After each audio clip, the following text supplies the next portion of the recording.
District in the Gustavo. Good afternoon, Bronx. Now let's start by reminding ourselves why we're here.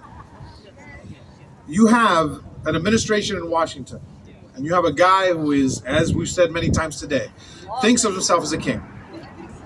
And we have to know that the way that they function is that they want us to think that the reality that they're pushing on us is inevitable, it's unavoidable, it's unstoppable. That's what they want us all to believe. And the fact is that if we were sitting ourselves at home, by ourselves, scrolling through Twitter, looking at Facebook, turning on the news, despair is an easy place to go when you are by yourself. And you shouldn't castigate yourself for getting to that place. But you should rejoice in the fact that you chose to come out here and stand next to other folks who might feel similarly. Because the reality is, and we know this when we look at each other, when we're able to speak to each other, when we're able to connect with each other, when we're able to say, what are we going to build together? What are the things that we're trying to protect? It is easy when one is alone to feel despair. But being with other people and being around other folks that believe in the same things that we do, that is how we succeed. Yes. That is how we resist. Yes. And that is why we are here. Exactly. I want everybody to remind ourselves, we're here to look in the front, look behind you, look to the side. These are your sisters, your brothers, your siblings. These are the folks that chose to show up here today, and every day will show up to fight for other folks who can't fight for themselves. Now, what are the things that you can do? Now, I wanted to talk for a second. I have two folks here, Margie and Laura. Laura and Margie. And these two folks are just one of the ways that my office is actually trying to do something. We have these available for you. Most of you folks know about salute, right? Yes. The notion that if we see ICE agents anywhere in our city, that there is a way that we should report it. There's a way that we should share that information. You might not know exactly what that is. That card right there is so that you can have it with you and remind yourself of the information that you need to share with your neighbors to make sure that they can protect themselves. Then there's these. These are Know Your Rights cards. We prepared them as a way to share with individuals in our district. We've printed them in Spanish and English. We have them in Bangla. We have them in Arabic. And we think we're preparing other languages, but you can actually get these from us. These are basic Know Your Rights cards. We have thousands of them that we printed.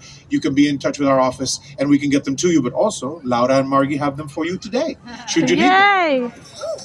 And last but not least, just wanted to share this with you. This is something that we're sharing with all businesses in our district. These two fine folk here are two of the people in my team who are actually going business to business in my district to actually tell business owners, you know what you can do. ICE, we know that ICE is going to break the law and they're going to do crazy things. But under normal circumstances, they would have to have a specific order to be able to say, I'm looking for Juanito Smith. And I'm looking for Juanito Smith, and he is in the room, in the back. They need to have a very specific reason, a specific legal order, a judicial order to go back there. Well, we're telling them, how about you just set a place apart so that you can actually get your people back there. If there is some ICE agents in the area, well, this is for private. This is a private space for employees. That's where folks should go to protect themselves. We do that. And all of these things, now the reason that we do all these things, and these folks are going to be walking around to make sure that you can get some of this stuff, and you can be in touch with my office for othermost, but all of these things are about us working actively to sabotage the actions of the federal administration. Woo! That is what we have to do every single day, because what their actions are, as we have said before, these actions are about telling us it is unavoidable, it is unstoppable, you're just going to have to relent, you're just going to have to just accept it, and we refuse to do that. We refuse to turn our back on our immigrant neighbors. That's right. We refuse to turn our back on our trans neighbors. That's right. We refuse to turn our back on any of our neighbors. That's right. Because they are our neighbors. That's right. Woo! Because they're our family. Yes. And we have to protect them. And we have to do that for each other, folks. This is what I want you to think about as I bring this into the end here. It is not called a struggle for no reason. This is a long-term thing. We have to be in it for the long haul. The good thing is that a little bit earlier today, there was a demonstration of the way that you can actually be able to survive this over the long term. Do you remember the two amazing people that you had up here singing earlier? Yes. Now, you did not know it, but you today, if you had never done it before, you are now part of a chorale. You are part of a chorus. And in a chorus, as anyone who's sang a chorus before knows, not everybody can have the breath to be able to hold a note for too long. So, what do? Take a breath. And the person next to you, they have that note. They picked it up. Nobody can tell that the note went away. Then they're breathing and you're picking it up. That is what we need to do.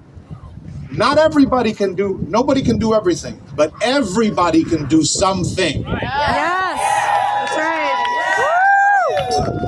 Repeat that to yourself, because sometimes you need to take a second to sit at home and just chill. For me, playing video games, for example, because I'm an enormous nerd, doing something that actually gives me a little bit of joy, but then coming right back out and committing yourself to making sure that you do everything in your power, however small it might be. So, as we bring this to an end, I will just once again ask you to make sure that you remind yourself why you're out here, but more importantly, from here until the end of this thing, however long it is, we need to commit ourselves to do just a little bit every single day.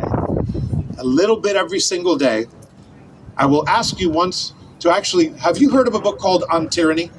Yes. There's a little book called On Tyranny, 20 lessons, right? 20 lessons. This is what I will end with, because I want to make sure that, you're all reading. 20 lessons from the 20th century. I will not read all of them, but if you have not known this book, Timothy Snyder, it is a tiny book. You can go and get it. There's actually a woman-owned bookstore on 100, what's it called? You know what it's called? Lit Bar. You can go there. It's a woman-owned bookstore. You can go and buy it there. I'm sure she has many copies. But there's 20 of them. I'm not going to go through all of them. But remember how all of this relates to what we just talked about. Do not obey in advance. Yep. Do not let the administration kind of lull you or beat you into admitting that you're going to do something and just doing it before they ask you to do it. No, resist. Do not obey in advance. Right. Defend institutions. Defend institutions. Believe in them. Participate in them. Defend them. Make eye contact and small talk. Make sure that you connect with other people as human beings. Because again, as you did today, now you're standing here next to other people who believe in the same things you do. There might be some other folks out there who do as well. They might not be here, but they're out there. And you can connect with them as human beings. Make sure that you do that. Practice corporeal politics, like what you are doing today. Present yourself, put your body in front of it, and make sure that people can see you. Contribute to good causes.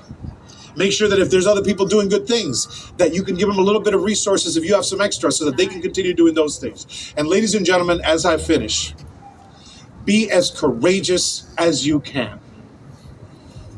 Because courage, weirdly enough, it's like a disease.